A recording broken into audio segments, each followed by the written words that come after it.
Shalom. Kita akan bersatu teduh, mari kita berdoa.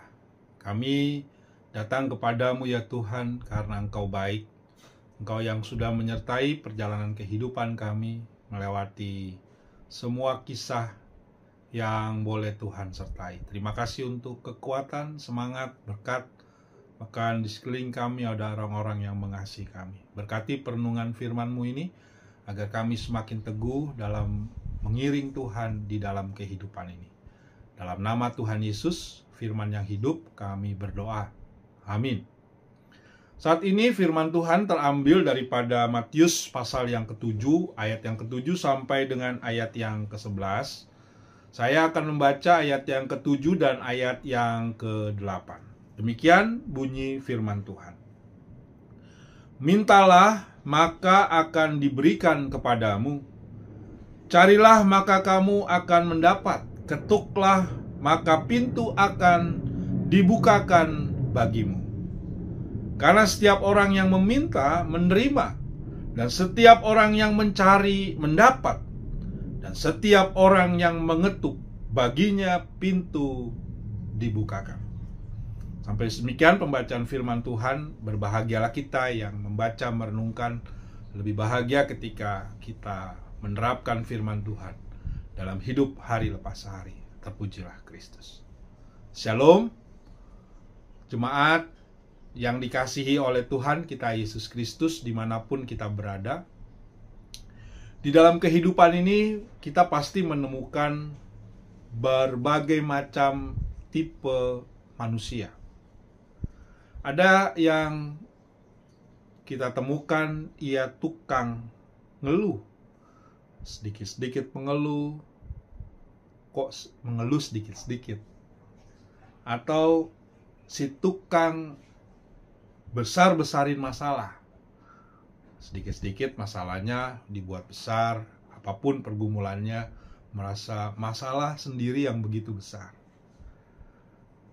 Si yang paling sensitif, ya, merasa bahwa pergumulan hidup atau apapun menuju hanya dirinya sendiri, begitu perasa sehingga dia sulit menjalani kehidupan ini.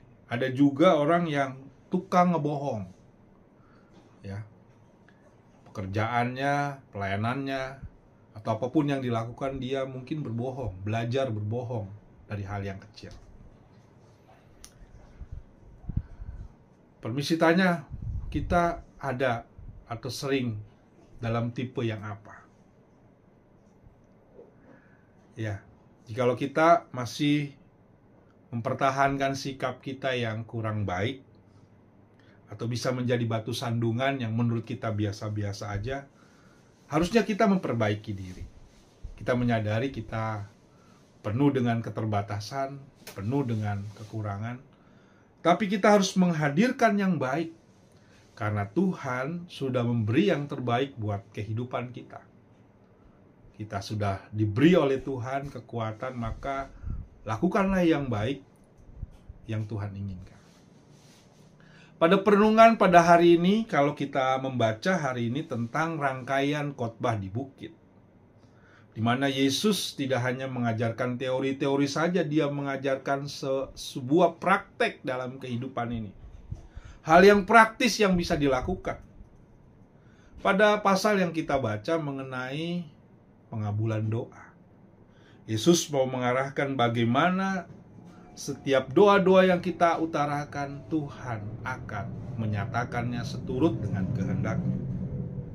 Yesus mau mengajak kita untuk memahami yang pertama. Di sana ada kata mintalah, carilah, ketuklah. Setiap permohonan kita, setiap apa yang kita bawa kepada Tuhan, Dia akan menyatakan, dan di sana disuruh supaya manusia berusaha dengan aktif. Aktif tentunya datang kepada Tuhan yang kita yakini Dialah sumber dari apa yang kita peroleh. Memang kita bisa mendapatkan sesuatu dari orang lain. Tuhan bisa menyatakan demi kebaikan kita. Tentu itu harus kita syukuri Tuhan memakai mereka. Tapi dari itu semua, biarlah kita mencari dengan aktif, meminta, pasti Tuhan bukakan jalan.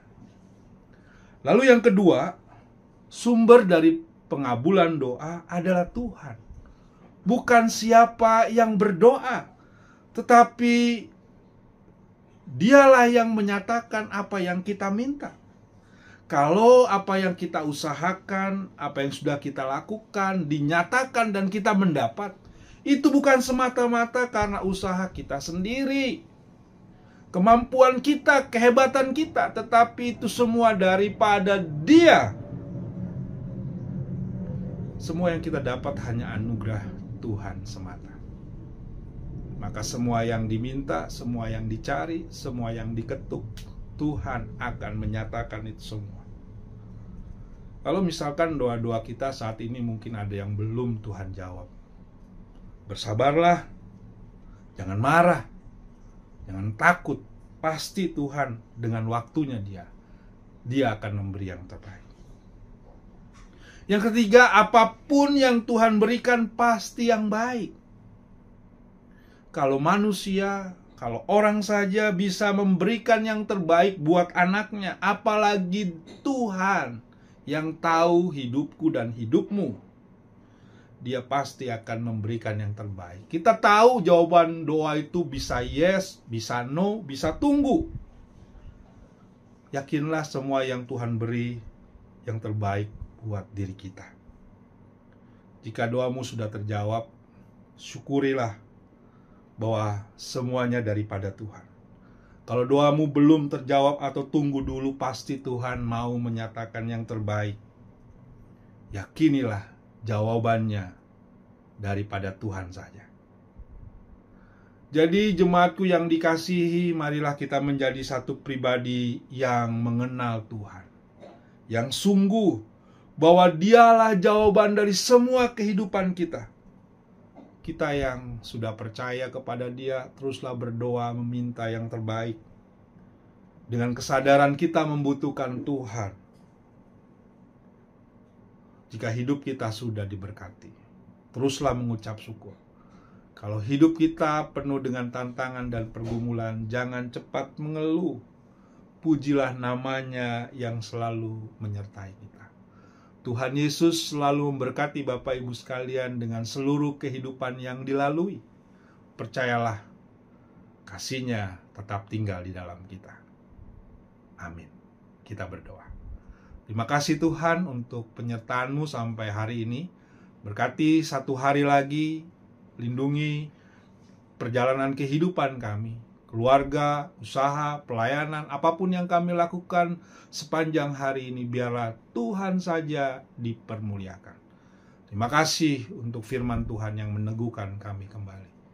Dalam nama Tuhan Yesus, kami serahkan doa ini. Haleluya, amin. Tetap semangat, Tuhan Yesus